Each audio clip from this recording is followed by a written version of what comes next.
Hello everybody, I'm Brett and welcome to Night with Guns. Today I'm going to be doing a channel update to kind of give you an idea of what the future of the channel looks like. And I also did an AMA and Ask Me Anything I posted on YouTube communities and on Instagram that if you guys had any questions for me, I would answer literally anything. And a few of you reached out, asked me some decent questions. So if you're interested, be sure to stick around to the end of the video where I'm going to answer those questions. So in order to understand the future of this channel, I think it's important to understand the past of this channel. Now, I started this channel years ago as a side hustle to slap ads on a couple of videos and to make some gun buying money and some ammo money on the side. And that actually ended up working out really well for me. My videos really took off. I mean, if you look at my view counts of my earlier videos, they did extremely well and they were monetized at the time. And I was making hundreds of dollars a month, which was really cool. I was able to buy some nice guns, buy plenty of ammo, and it was all passive income that I made talking about stuff that I love. Now, that was all fun and games until the great gun YouTube demonetization thing happened. And I got caught up in that because my Ruger 454 Alaskan video did so incredibly well that I got noticed and that video got demonetized. Not long after that, I ended up losing hundreds of subscribers over the course of a couple of days, which really shocked me. I was super upset about it because it is so hard to get subscribers. And then a couple of days later, that's when YouTube announced they were changing the YouTube partnership thing, where in order to get monetization on videos, you needed 1,000 subscribers. Now, of course, after I lost those few hundred subscribers, it placed me under the 1,000 subscriber mark. My entire channel was demonetized. Now, I was really busy and I was super pissed off about it, so I walked away from the channel for a few years. Then I had the infamous Colt King Cobra debacle that revived my channel. I really wanted to tell people about my horrible experience with it, and it didn't take long after that video and a couple of other videos that I was back over the 1,000 subscriber mark. So after I hopped back over the 1,000 subscriber mark, I was able to monetize my videos again, which I did, and again I was making not as good as before because the YouTube partnership changed and they give you less money now, but I was still making pretty decent money for somebody who was just intermittently making videos. Well, it wasn't long after that I got demonetized on a couple of videos, one of which was my SIG P365 disassembly and reassembly video because it shows how to modify a firearm, along with my SIG Romeo 0 review, which also showed how to modify a firearm where I don't even disassemble a firearm at all in that video. But other than just a couple of select videos, I was still able to monetize, and that's when YouTube rolled out their new system of you self-rating your video for appropriateness. And of course, they are lumping firearms content in with rape, murder, pornography, snuff films, animal abuse, drug use, all of these illicit, illegal things. And the first time, I was honest. I said that I had the lowest level of firearm content, which was still fully suitable for advertisers. As soon as I hit submit, I was greenlit, good to go. I woke up the next morning, boom, I was flagged and demonetized on the video. Even though the content in there was suitable for all advertisers, they still decided to demonetize and limit the visibility of the video. I don't remember exactly which video it happened, but if you look at my list of videos, you can see very clearly where my viewership starts to dip down to just embarrassing levels now. After that, I did my video on staccatos, where I decided to upload the video as unlisted and then make it public to circumvent the self-rating system. And while it's still not up to my old view counts, it definitely did a lot better than the other ones, but it wasn't long after that they found out and then demonetized the video. And of course, reduced its visibility. So in my next video, I decided to lie on the self-rating system and say, there's no firearm content whatsoever in this video. And the second I hit submit, boom, I was flagged and demonetized and visibility was reduced. So YouTube has an AI that found gun content in my video while it was double checking my work. Because there's a checking process where it takes quite a long time for this bar to fill that it is checking your video. And clearly the AI disagreed and instantly somehow with whatever algorithm they had discovered gun content and completely demonetized and reduced visibility of the video. And now that has been happening ever since. And if you look at a few of my most recent videos, I have 4,000 subscribers now, yet only hundreds of people are seeing my videos. So I don't necessarily have proof, but how it looks to me is that this is YouTube's way of sneakily censoring gun content or content that they disagree with, is they lumped gun content in with illicit and illegal acts, and then they make you rate yourself, and you can either out yourself or their AI will catch you. And now I'm at the point where any video I upload on this channel, I say there's nothing in it, I hit submit, the check's complete, and then I'm flagged demonetized. Now, I did recently win 2 appeals on my Do You Need High Capacity for Self-Defense and a Millennials Take on Revolvers videos. But get this, each one of those videos literally has just a couple hundred views, and they remonetized it and they let the appeal pass. But my SIG P320 Spectre video, I lost the appeal on that, even though it has the same type of content of those other two videos, but it has a couple thousand views, even though visibility is limited. So it's almost like they saw the view counts of these videos, or they saw how much they were limiting it, and they decided to allow monetization because nobody's seeing the videos anyways. So now that I've shared that experience, the future of this channel is honestly going to be a lot more infrequent video uploads. I'm not necessarily going on hiatus, but this is definitely going to become a much lower priority for me. But I'm not retired, I don't have a trust fund, and I have great aspirations as an entrepreneur. Making YouTube videos that nobody sees, that I make no money on, right now is just a waste of time. So I do have maybe 1 or 2 video ideas in the works that I'm gonna be rolling out, mostly just to test the waters to see at what point do I no longer get demonetized. But I'll most likely be starting up another channel that talks about pop culture stuff that I enjoy, like anime and video games, and of course film, just pretty much any kind of modern entertainment. It is super unfortunate because I like making these videos. It's one of those things I can't do it for free. So if you'd like to keep track of me and support me, be sure to check out the link in the description below to follow my author page on Amazon, and stay tuned for whatever next video I upload. If I have another YouTube channel that I'm starting out or other social media platforms that I'll be branching out onto,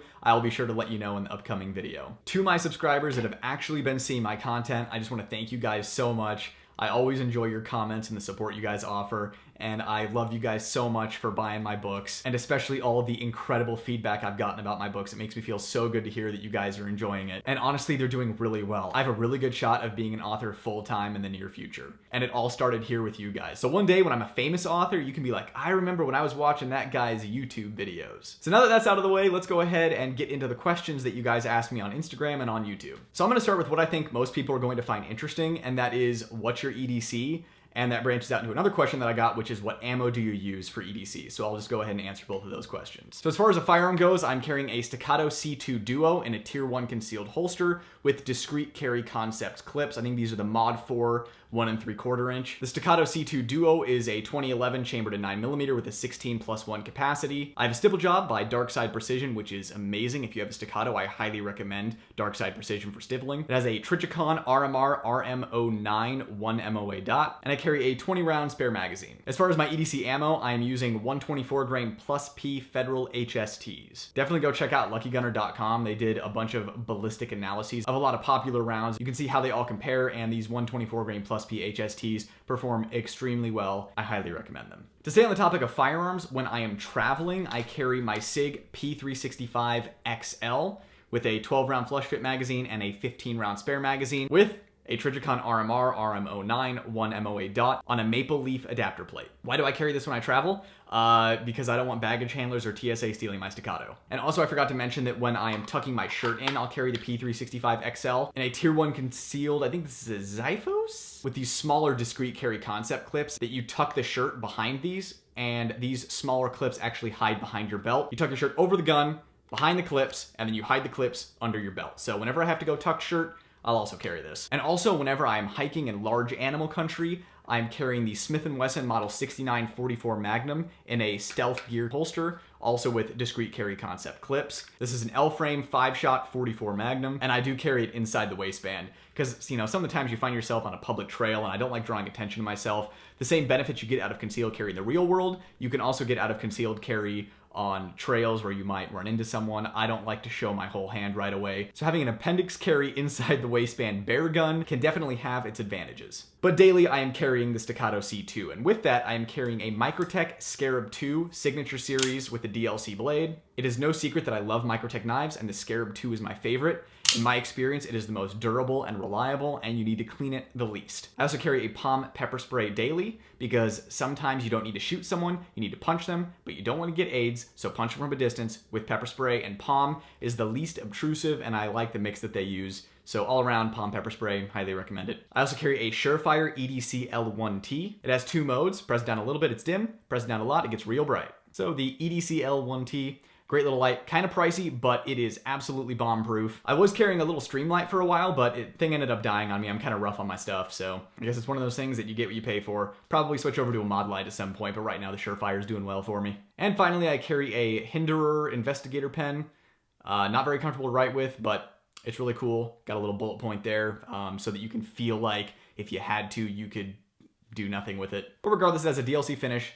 It's really skinny, small, unobtrusive. Other than that, I think that's everything that you guys would care about. I don't think you care about like wallet, watch, that kind of stuff. So that's kind of the good stuff that you come to a gun channel for. All right, next question. Have you tried different optics on your Staccato C2? If so, your opinion on what you have tried. So I have only had the Trijicon RMR on my C2, but I have had other sights on other guns, and when I got the Staccato, I knew exactly what I wanted. The Holosun series, I highly recommend. I have had no problems with Holosun optics. So if you want like a 507C or a 507K, depending on what gun you have, or if you want one of their newer titanium models or closed emitter, they are all great, they all work. I just like to give my money to an American company, which is Trijicon. I realize that Holosun has people here in the US that are Americans that are working for the company, but the labor and the manufacturing is done in China. I prefer to support manufacturing jobs here in America. And also, I have an astigmatism. The dot on the Trijicon seems crisper to me. It's all just personal preference, but Holosun is great.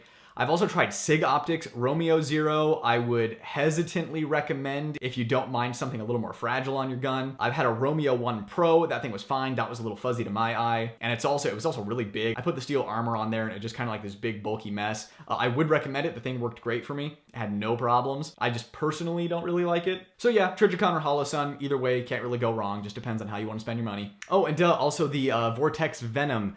That thing works, it runs really well. I love the customer service of Vortex. The dot itself was reliable. The only problem I have with it is durability. If you drop the gun or anything like that, the sight is, I'm not gonna say fragile, but it's gonna break if you drop it from any kind of decent height or it takes any kind of impact. The good news is Vortex has the best customer service and they have the best warranty out of anybody. So if it's in your budget and you're okay with the fact that it could break with any kind of impact, definitely go with Vortex. What is your favorite Star Wars movie? Empire Strikes Back. I really wish I could answer The Mandalorian, but it's not a movie, so Empire Strikes Back. Next question is ACR versus FN Scar.